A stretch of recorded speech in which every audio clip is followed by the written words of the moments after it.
নমস্কাৰ, আজি হৈছে 4 জানুৱাৰী দেওবাৰ।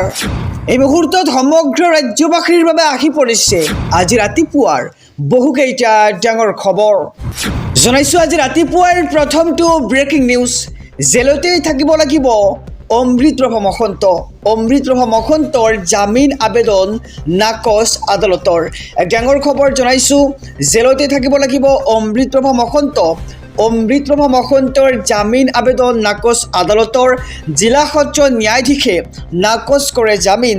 শ্যামকুমাৰ মহন্ত, সিদ্ধাৰ্থ শৰ্মা আৰু শেখৰৰ বাবে আগবাঢ়িল 3 অধিবক্তা। অমৃতপ্ৰভা, নন্দেশ্বৰ বৰা আৰু পৰেশ বৈশ্যৰ জামিন আবেদন দাখিল কৰা হৈছে।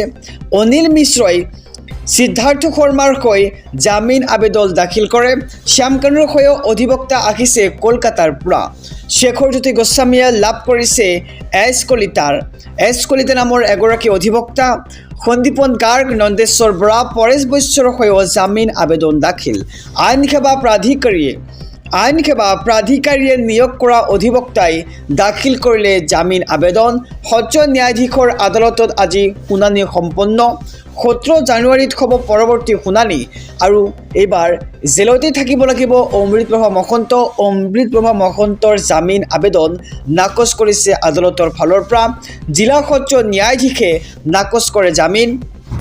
জনাইছোঁ আৰু এটি ব্ৰেকিং নিউজ, ডাঙৰ খবৰ। ৰাজ্যত স্তব্ধ নহয় উচ্ছেদ। 12 লাখ বিঘা ভূমিত চলিব প্ৰশাসনৰ বুলডোজাৰ। এক ডাঙৰ খবৰ জনাইছোঁ সমগ্ৰ ৰাজ্যবাসীক। অসমত বেদখলকাৰী অচিনাকি বিদেশীক ৰেহাই দিয়া নহ'ব। ৰাজ্যত ধাৰাবাহিকভাৱে চলিয়েই থাকিব উচ্ছেদ অভিযান। ৰাজ্যৰ প্ৰতিখন জিলাতে পৰ্যায়ক্ৰমে চলিব উচ্ছেদ। ৰাজ্যৰ মুঠ 12 লাখ বিঘা ভূমি বেদখলকাৰীৰ পৰা মুক্ত কৰা হ'ব। এতিয়া মাত্ৰ 1,60,000 বিঘা ভূমিহে উচ্ছেদ মুক্ত কৰা হৈছে। আৰু অচিনাকি বিদেশীৰ বিৰুদ্ধেও কঠোৰ হৈছে ৰাজ্য চৰকাৰ।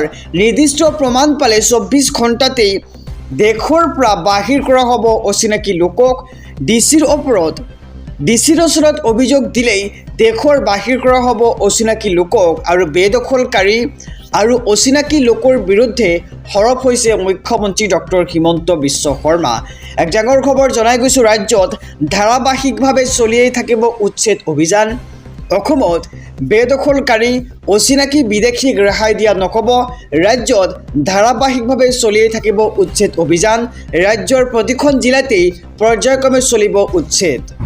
জনাইছোঁ আৰু এটি ব্ৰেকিং নিউজ, ডাঙৰ খবৰ। কান্দি কান্দি গৰিমা শইকীয়া গাৰ্গৰ আহ্বান, অসুৰ বধ হ'বই লাগিব। এক ডাঙৰ মন্তব্য গৰিমা শইকীয়া গাৰ্গৰ। আদালতৰ পৰা ওলাই আহিয়েই গৰিমাৰ বিস্ফোৰণ দেখিবলৈ পোৱা গৈছে। কান্দি কান্দি অসুৰ বধৰ কথা সোঁৱৰাই ক'লে গৰিমা শইকীয়া গাৰ্গে। জুবিনক হত্যা কৰা অসুৰৰ বধ হ'বই লাগিব। আৰু জুবিনৰ হত্যাকাৰী কেতিয়াও মানৱ হ'ব নোৱাৰে। যিসকলে আমাৰ হিয়াৰ আমঠু জুবিন গাৰ্গক তিলকৈ হত্যা কৰিছে তেওঁলোক কেতিয়াও মানৱ হ'ব নোৱাৰে। দানৱকেইটাই শাস্তি পাবই লাগিব। দোষী সদায়ে দোষী। আৰু এইকেইটাক মানুহ বুলি ক'ব নোৱাৰি। এইকেইটাক যিসকলে আমাৰ হিয়াৰ আমঠু জুবিন গাৰ্গক হত্যা কৰিছে। আৰু আদালতৰ পৰা ওলাই আৱেগিক হৈ কেইটামান মন্তব্য কৰিছে গৰিমা শইকীয়া গাৰ্গে। আদালতৰ পৰা ওলাই আৱেগিক হৈ পৰিছে গৰিমা শইকীয়া গাৰ্গ। গৰিমাই নিজাববীয়াকৈ নিয়োগ কৰিলে প্ৰদীপ তালুকদাৰ নামৰ এজন অধিবক্তা। আৰু আদালতৰ পৰা ওলাই আহিয়েই গৰিমা শইকীয়া গাৰ্গৰ বিস্ফোৰণ কৈছে যে যিসকলে আমাৰ হিয়াৰ আমঠু জুবিন গাৰ্গক হত্যা কৰিছে তেওঁলোকক আমি মানৱ বুলি ক'ব নোৱাৰি। আৰু জুবিন গাৰ্গক হত্যা কৰা অসুৰৰ বধ হ'বই লাগিব। জুবিনৰ হত্যাকাৰী কেতিয়াও মানৱ হ'ব নোৱাৰে। দানৱকেইটাই শাস্তি পাবই লাগিব। আৰু এনেদৰে কেতবোৰ মন্তব্য কৰি চৰকাৰক আহ্বান জনাই উচিত শাস্তি প্ৰদান কৰিবলৈ। জনাইছোঁ আৰু এটি ব্ৰেকিং নিউজ, ডাঙৰ খবৰ।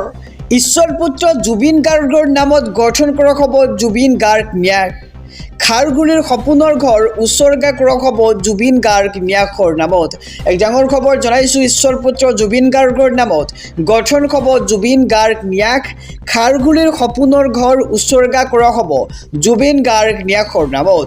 জুবিন গাৰ্গৰ আশা আৰু সপোনৰ ঘৰখনেই জুবিন গাৰ্গৰ নামত ট্ৰাষ্টৰ বাবে উৎসৰ্গা কৰাৰ ঘোষণা খাৰঘুলিৰ বাসগৃহ আছিল জুবিনৰ সপোনৰ ঘৰ জুবিন গাৰ্গে যিহেতু গছক বৰকৈ ভাল পাইছিল আৰু তাত এজোপা গছৰ বাবে জুবিন গাৰ্গে সলনি কৰিছিল ঘৰৰ নক্সা আৰু অতি আটোমটোৱাৰীকৈ সজাইছিল ঘৰখনৰ এপদ এপদ সামগ্ৰী কিন্তু সপোনৰ ঘৰত এৰাতিৰ বাবেও থাকিবলৈ নাপালে হিয়াৰ আমঠু জুবিন গাৰ্গে ঈশ্বৰৰ পুত্ৰ জুবিন গাৰ্গৰ নামত গঠন কৰা হ'ব জুবিন গাৰ্গ ন্যাস খাৰঘুলিৰ ঘৰ সপোনৰ ঘৰ উৎসৰ্গা কৰা হ'ব জুবিন গাৰ্গ ন্যাসৰ নামত জুবিন গাৰ্গৰ আশা আৰু সপোনৰ ঘৰখনে জুবিন গাৰ্গৰ নামৰ ট্ৰাষ্টৰ বাবে উৎসৰ্গা কৰাৰ ঘোষণা খাৰঘুলিৰ বাসগৃহ আছিল জুবিনৰ সপোনৰ ঘৰ জনাইছোঁ আৰু এটি ব্ৰেকিং নিউজ ডাঙৰ খবৰ বাবু আঁচনিৰ দিন ঘোষণা মুখ্যমন্ত্ৰী ডক্টৰ হিমন্ত বিশ্ব শৰ্মাৰ কোনে কিমান টকা লাভ কৰিব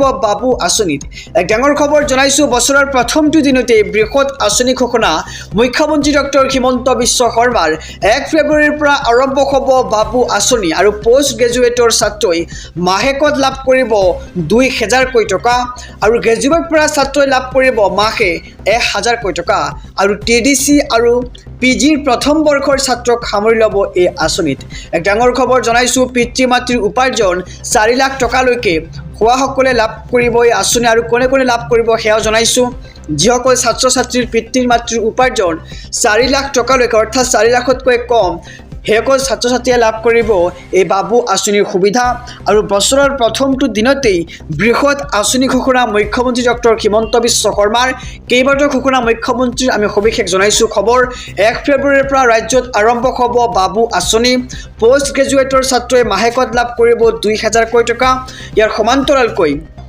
গ্ৰেজুৱেট পৰা ছাত্ৰই লাভ কৰিব মাহেকত 1000কৈ টকা TDC আৰু PGৰ প্ৰথম বৰ্ষৰ ছাত্ৰক সামৰি ল'ব এই আঁচনি আৰু পিতৃ মাতৃৰ উপাৰ্জন 4 লাখ টকাতকৈ কম হ'লেহে লাভ কৰিব এই আঁচনিৰ সুবিধা